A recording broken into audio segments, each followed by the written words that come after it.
Finally got in my first ever learning battle of Warhammer Ancient Battles and had a lot of fun. Had a lot of fun pitting a Macedonian army of Greek mercenaries against a Persian army. WAB, Warhammer Ancient Battles, definitely delivered on some points. Definitely like the fast play aspect. Not that I want short games. I don't mind long games, but there are some times when the action is incredibly swift in Warhammer Ancient Battles, and I actually like that. But now I was thinking how I could take and kind of build on the fundamentals of Warhammer Ancient Battles, but just add another layer of detail. And I think that I will find that in Age of Battles, this series of games, miniatures games, by the Russian company Zvezda. So I think today's a good day. I'm going to put together a small Livonian army of knights to go up against a also small Russian army of knights. And we will see what Age of Battles is all about. So AOB, or Age of Battles, has 3 rules levels. They call it first part, second part, third part. I'm definitely going to be focusing entirely and only on the first part. So that means I'm going to be going over, game tools and pieces, basic definitions of regiments and formations. I'm going to be going over the regiment cards. I'm going to be going over, obviously, the overall phases of the turn. Okay, first level of difficulty. I'm going to be going over basics of movement and maneuvers, shooting. I'm going to be going over hand-to-hand combat, obviously. I'm going to be going over determining battle spirit of regiments. And I'm going to be going over command and panic.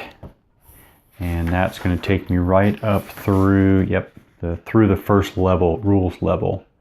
I think those are the basics that I'm going to focus on, so should be good. Yeah. So let's take a look at our game components, basically. So we've got our figures. 172 scale, plastic, Zvezda miniatures. Yeah. What can you say, right? Perfectly functional. So we got a crossbowman there, and we are definitely going to have some mounted warriors in this little learning battle as well. So I got lots of 172 scale miniatures. Dice. We have, the rules say we need 2 types. So I've got lots of 20-sided dice. Lots of 20-sided dice. That's one handful. Another handful, 20-sided dice. And it also says we need 6-sided dice, but actually so far in my review of the rules, I haven't seen a reference to 6-sided dice, but that doesn't mean that the 6-sided dice aren't used in some of the special rules like sieges, chariots, or elephants, or something like that I haven't been paying attention to. But I did not see reference in the first level of rules to 6-sided dice. But hey, it says we're supposed to have them on hand. We have our Zvezda rulers, like that. They come in every game, so I have like 2 handfuls of these. I think these are steps, right? These are 12 steps marked off in 25 millimeter increments. So those are our measuring tools. We have our angle pattern. That is this right here, piece of cardboard for, what do they call it? Angle pattern, yeah. Used to determine some important game parameters. Regimental stands. So let's take a look at regimental stand right here. So here we have a regimental stand, in green. It's what would you say, segmented. It's basically a 4x3 grid, and each of my regiment stands will be full. So I got a regiment stand. Got 4 Livonian regiment stands going against 6 Russian regiment stands. So those are the regiment stands. Troop lists. Okay, so we've got our Livonian Knights troop list and Russian Knights troop list. On the back, by the way, is our key so that we can figure out what is what. So this figure right here, this figure here that's kneeling with a shield and lance or long spear. We look here on a little picture diagram and we see that that's a, of course I would choose the one that's the hardest pronounced, Knecht, right there. So those are your pictures to figure out who's who. And then, oh, and you also have the shooting table. So for the Livonian Knights, we've got our shooting table for crossbowmen and our shooting table for Livonian militia. But here's the actual troop list. So here are all of our types of figures and their mobility, attack, defense, might, activity, psychological fortitude, point costs, and some troop notes or comments. And we have the exact same thing for the Russian Knights. Our picture key, shooting table for archers, and again the troop list with all of the unit characteristics, point costs, and rules notes. So those are our troop lists. And basic definitions. I think, oh, regiment cards, yeah. Let's take a look at our regiment cards and then we'll move on. So each of the regiments I mentioned, like this regiment stand here, is going to have a corresponding information card to it. So what I guess you can identify them however you want. I'm going to use little letter designations in the side or corner of the stand. So these cards, using dry erase marker, and these are the dry erase markers that actually came with the game. Using a dry erase marker, you're going to keep all sorts of important information and statuses right on these cards, these laminated cards, right on these laminated, there you go, laminated cards with dry erase marker. So that'll be interesting. I wish a lot of games did something like this, but I like this a lot, and not to mention it's a great visual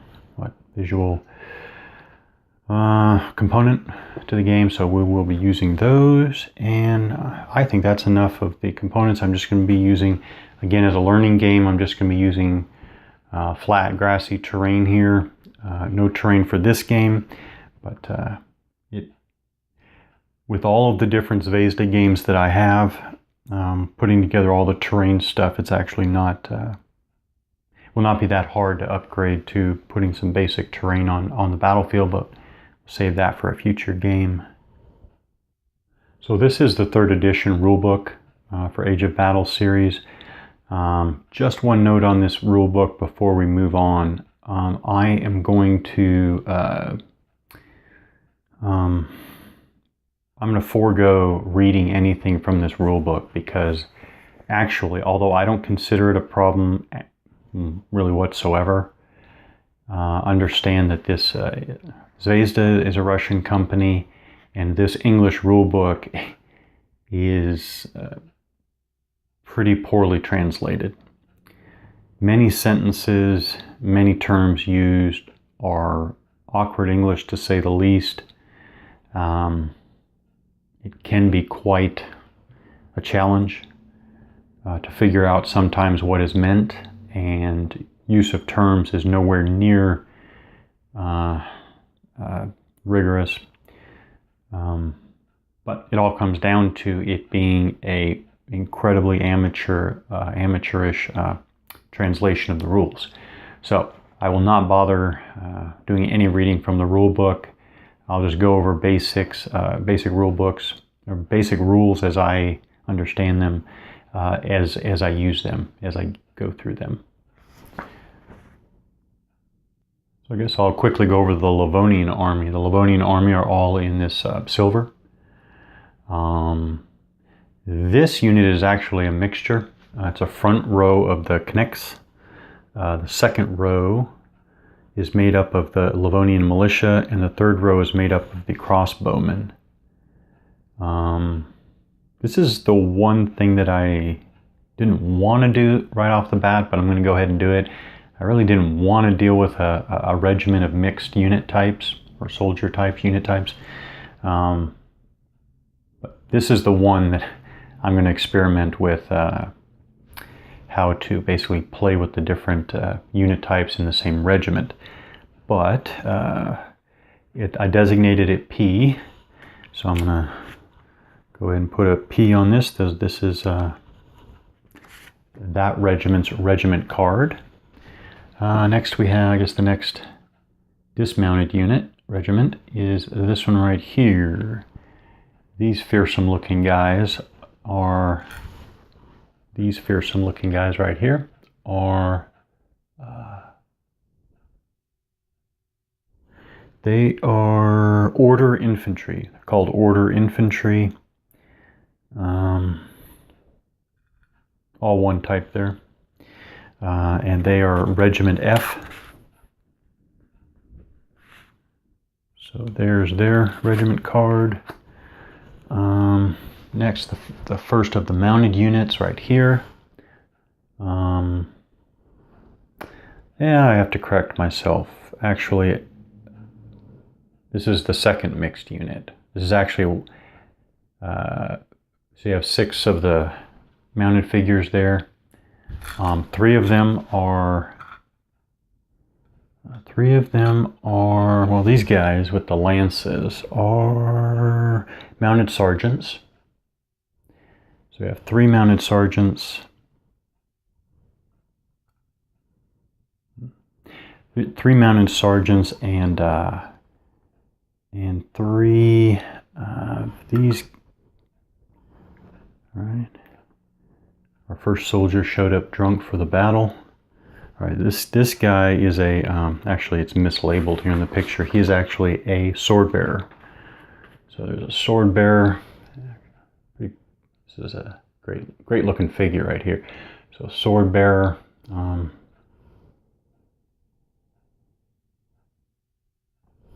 right, so 3 sword bearers in the rear, and 3 of the mounted sergeants in the front. So I guess this is the second of 2 mixed units, actually. That guy's going to be problematic. And that's Regiment L. These designations are completely just random. I pulled out green little markers to simply distinguish one from the other. And here we have knights. Here we have 3 knights, or 4 knights, the general, and the standard bearer, mounted standard bearer. They are Regiment Q. Okay, so that's the Livonian army. And so basically they're ready to be put out in deployment. Now we'll look at the Russian army. Now for the Russian army of knights. First we've got these guys, and in the back here we have a standard trumpeter, and in the front we have a knight, dismounted knight. But otherwise, that whole regiment, they are guards. So that's Regiment T. It's a unit of guards with a standard trumpeter and sergeant being led by a knight. And the Russian army is in this bronze color. That is what I mean by bronze color right there. Okay. This is actually a second. Yep, that's a second regiment. The same. Guards with a standard bearer, trumpeter, and led by a dismounted knight. So that's Regiment O. So O and T are those guards regiments. And here we have an entire regiment of long spear-armed soldiers with shields. That's J. They are called warriors in game terms. That's a regiment of warriors. We have another regiment of warriors. Another regiment of warriors, so they are Regiment Y. Then we have a regiment of guards, all guards, no, without trumpeter or standard bearer or anything. So they'll probably be kept close to one of the regiments with the knight. The two knights are going to be considered leaders, commanders in this game. That's one adjustment I'm making. Later on I'll get the actual generals into the game, but I'm not going to do that now. So that's H, and finally there is one entire regiment of bowmen, archers. Okay, so the 6 Russian regiments are paired with a regimental card, and they're ready to be deployed for battle. So real quickly, our Russian army deployment. Here we have the regiment of guards without leader, standard, or trumpeter. In the center here we have the two warrior regiments. On this side we have the archers. Archers. Behind the Russian left we have the guards with the dismounted knight, standard trumpeter, and we have the other similarly organized regiment of guards on the Russian right rear.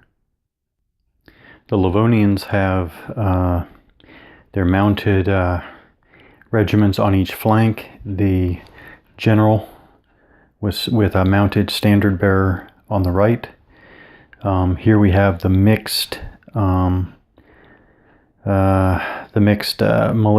crossbowmen, and knechts, and right to the immediate left of them we have the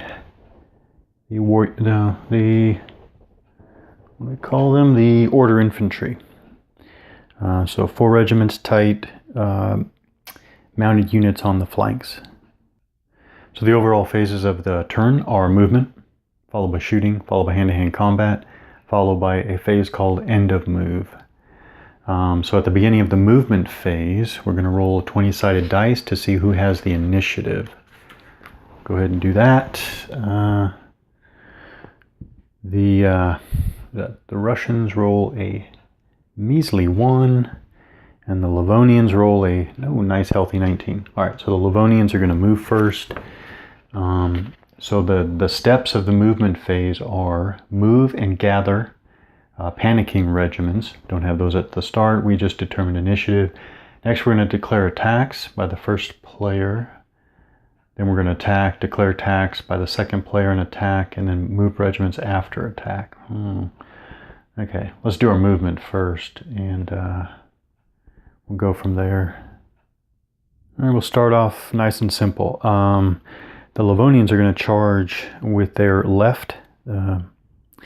Charge with the mounted unit here to start. See what kind of damage they can do at first. I'm going to go ahead and assume that on this first turn everybody is, in good command and control order, blah blah blah. So I won't worry about command yet, but I will take a look at that later.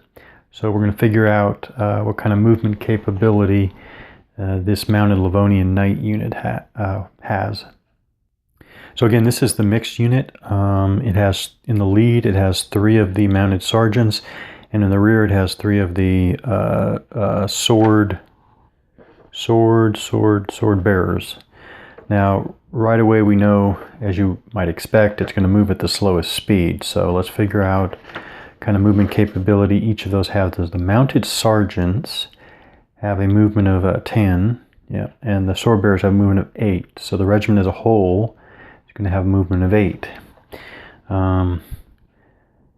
Especially because the Livonians are the smaller army, we definitely want to take advantage of some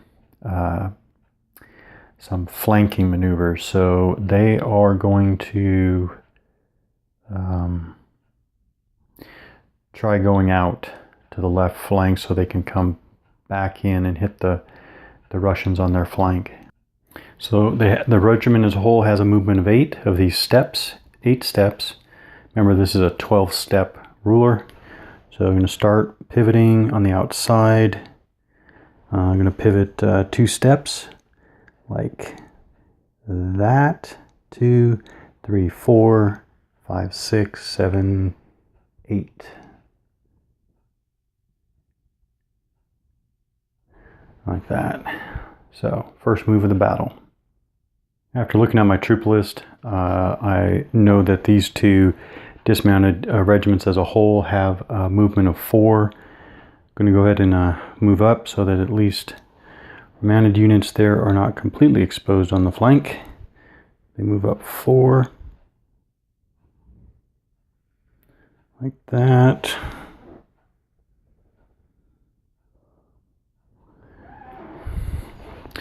And the mounted knights, they have, movement of 8, so they're going to move up and stay on line with the infantry, move up 4 like that, and that is all of the movement for the Livonian Knight army. Okay, I think I already ran into some ambiguity in the rules about the entire sequence of play, but I think for this turn, the Russian army is just going to advance a shorter than max distance while basically refusing their flanks.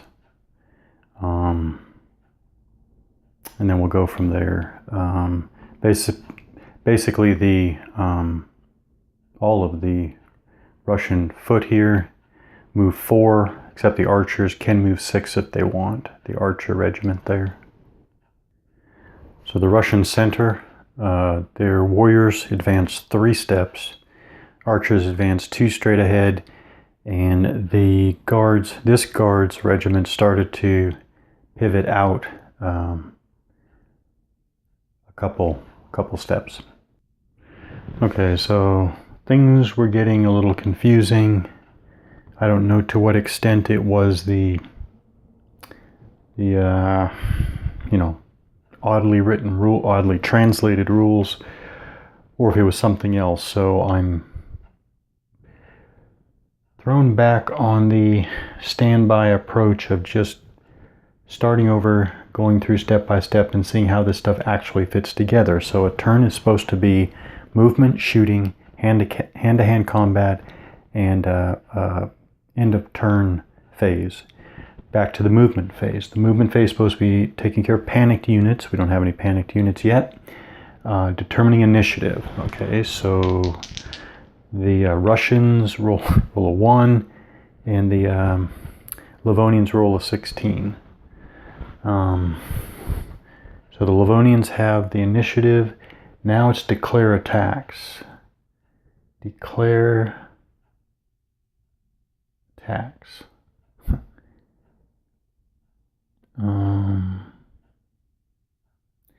Declare attacks. So this is where, all right, so that didn't help me. Okay, declare attacks. if I want to charge with this unit, I think I'm supposed to declare the attack now.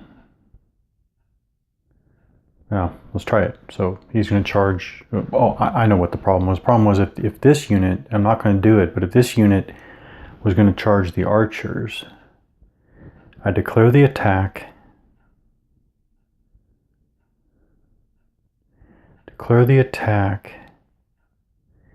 and then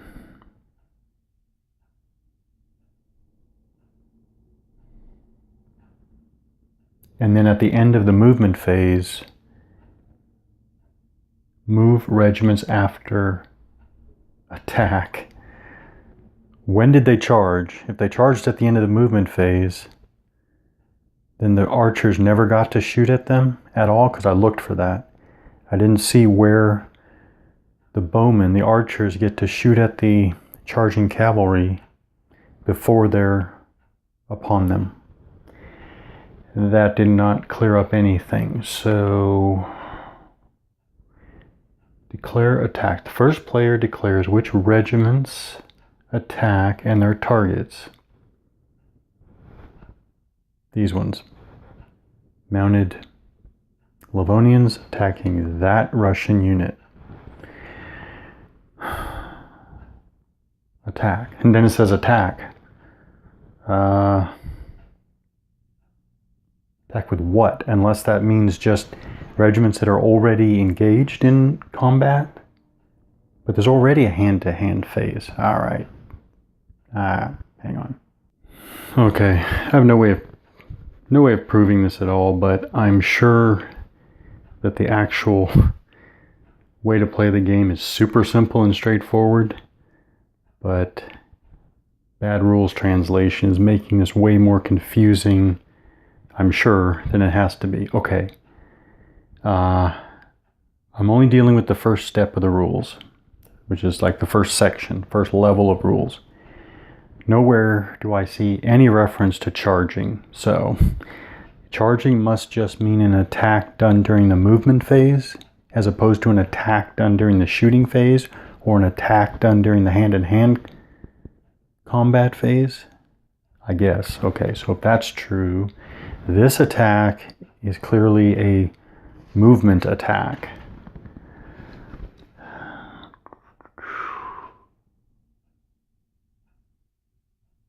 Oh, unless they mean, okay, declare the attack, and then I attack, which means that I do, wait a minute. All right, let's go to what they call spurt, which has got to be a horrible translation here. Basically talking about a rush. So again, really confusing language, but all it means is, okay, so the Livonian mounted here have a movement of 8. Yes, 8. They can pivot first if they're going to charge, which again, charging is not the term used here, but, well, so I guess it's an attack. The attacking regiments spurt forward. Okay, spurt forward. Okay, all right, so it's 8. They're going to clearly, and there is no pre-measurement, but he's clearly going to make it because the spurt is a whole nother second move. So he's clearly going to make his target. It's clear that he can only pivot at the start. Well, that makes sense too. So he'll use 3, right? 3 to pivot. Ooh. Okay, maybe he doesn't make it. That's 4. Okay, well, I guess he's going to just barely make it. So that's the move. And clearly what they call a spurt, a rush, is another whole nother... Oh, there we go. I'm going with 4. This is 8. So he actually, yeah, he clearly makes it almost... Really, he makes it that far on a normal move anyways. And he's almost within one, almost within one step. But anyways, the spurt is a whole nother move. So he clearly makes contact. Question is when? When is this happening? Because it says attacking. The regiments chosen by the first player attack. What is an attack? They reference an attack, then they reference, that's the problem with the rules done like this and translated. There's an attack, there's hand-to-hand, there's no charge reference, there's a spurt. The spurt is made on the direct line without any, got it. You can only spurt straight ahead. That makes sense. So, that did not help. Attack. So there's an attack. Let me make sure. Yep. Oh no, it's not even. Oh, that's even yet more confusing. Oh, that's really confusing. Okay, so what I'm looking at is there's a movement phase section of the rules. The next rule section is attack. And that's really bad because there is no attack phase. There's a movement phase, shooting phase, hand-to-hand combat phase, and end of turn phase. So why is there a separate rules section under attack that's after movement phase, before shooting phase? Unless this is really supposed to be charging. They call it attacking. It's really charging. The picture is a bunch of mounted knights charging into a dismounted infantry unit. So if and this is what it says, important. So the result of a simple movement, as opposed to what? If in the result, okay. Yeah, I can't even read this, it's so bad. No, that doesn't help. That doesn't help.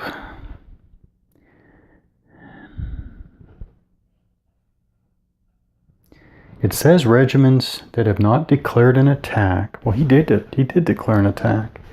But anyways, regiments that have not declared an attack can be engaged in hand-to-hand combat only under particular cases, which are what? Well, how about during the declaration of attack? I already did that. The player had, oh, that's just saying there's no pre-measurement. Got it. No pre-measurement. This is not going well. Well, you might say that's fine. But the question is, what if those were archers? Like over here, what if those were archers? When do they shoot? They just sit there and get charged from the other side of the battlefield?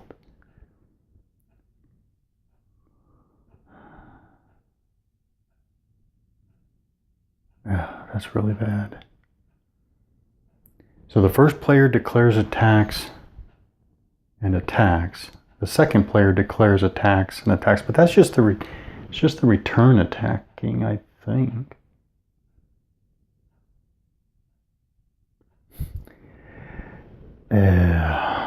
Man.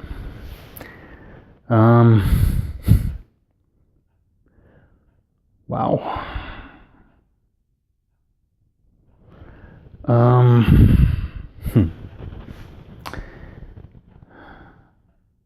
And once again, okay, I keep wondering, when do I attack? I guess he attacks now, but the interesting thing is, if he attacks now, does he attack again in the same hand-to-hand combat phase as this same turn?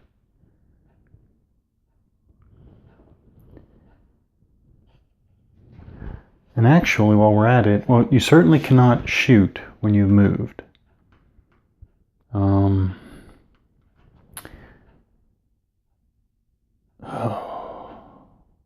Well, I'm sorry, only archers. Archers cannot shoot if they've moved. Okay. I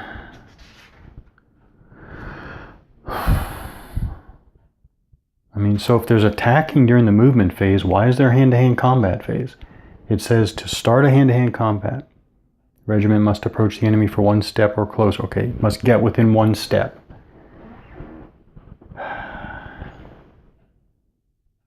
But if you've gotten within 1 step during the movement phase, why wouldn't...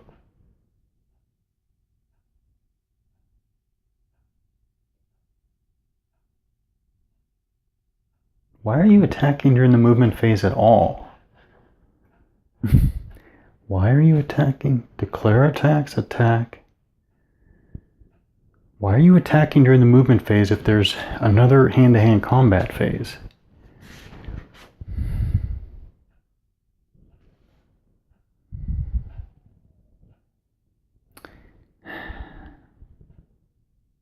Wow. And it says you can do hand-to-hand combat during an attack, which is completely misleading because what is an attack? Or just in the course of movement.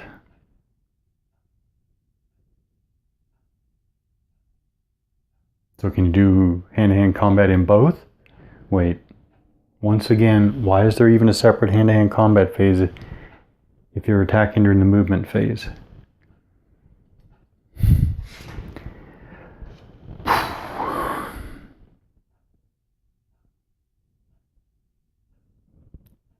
Well, there's certainly, okay, again, there's certainly no movement, no voluntary movement during the hand-to-hand combat phase. Okay.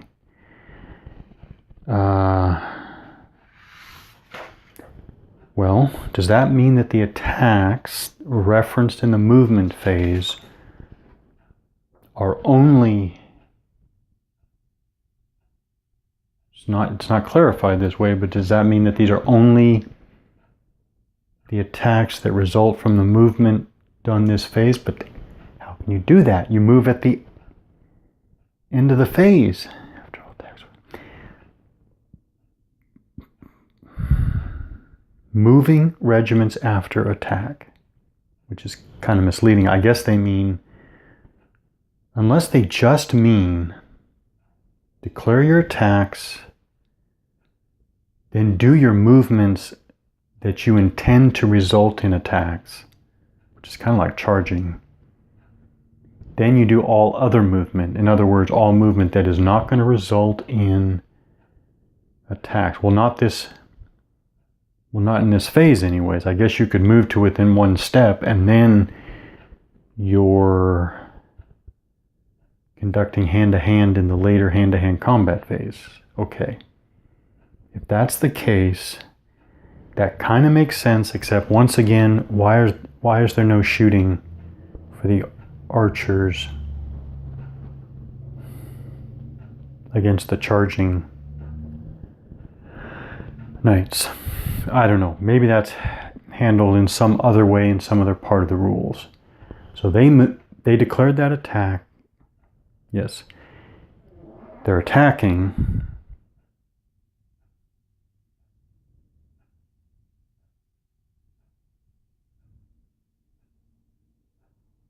I guess they are attacking now, because it says hand-to-hand combat is not just in the hand-to-hand combat phase, it's also during movement. So I guess this is a hand-to-hand combat. They're within one step. Yeah, I guess it is. All right, let's take a look at doing this combat. Try to take a single step forward, even though there's a lot of stuff unclear here. Okay. These guys are not battling back during this movement phase. Well, certainly not now anyway. This is only the first players attacking after declaring this attack. Okay, so it's 3 of the, what are those? They're the mounted, yeah, they're the mounted sergeants. Okay, so what I do, so obviously the front 3 mounted sergeants are attacking. I guess they're attacking the whole regiment. I'm going to roll 1 20-sided die per mounted sergeant, right? The attack value, so now I look on the troop list. Here's the mounted sergeants right here. Their attack value is 12, so that's easy enough. I'm rolling and I'm trying to get 12 or less. So I rolled. The 15 is a miss, but the 7 and the 10 are hits. Now we have what the game calls a pierce test. And this would be done by the defender. So I guess the defender could take his dice, I guess. And he is doing, he's taking his defense. Okay, let's go through this. So those are those guards. They're guards. Okay. So the guards are right here. The guards have a defense of only 8. Oh wait, 8 is good because you're always rolling low here. So 8. Okay, 8. But I have from the 8 defense, I have to subtract the attacking mounted sergeant's might. Their might is right there too. Wait a minute. That would go the other way.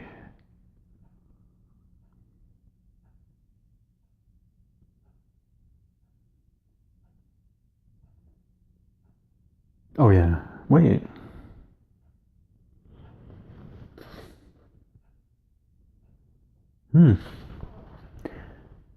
Okay, right, of course. The defender wants to roll equal to or less. And the attacking, the striking mounted sergeants are subtracting 2 from their defense, which is making it harder for them to pass. Normally it would pass on an 8 or less.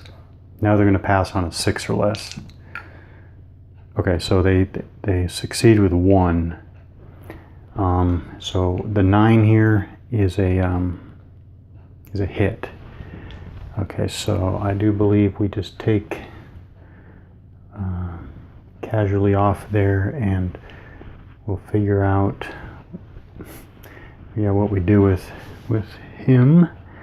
But the armor is pierced and the warrior is killed.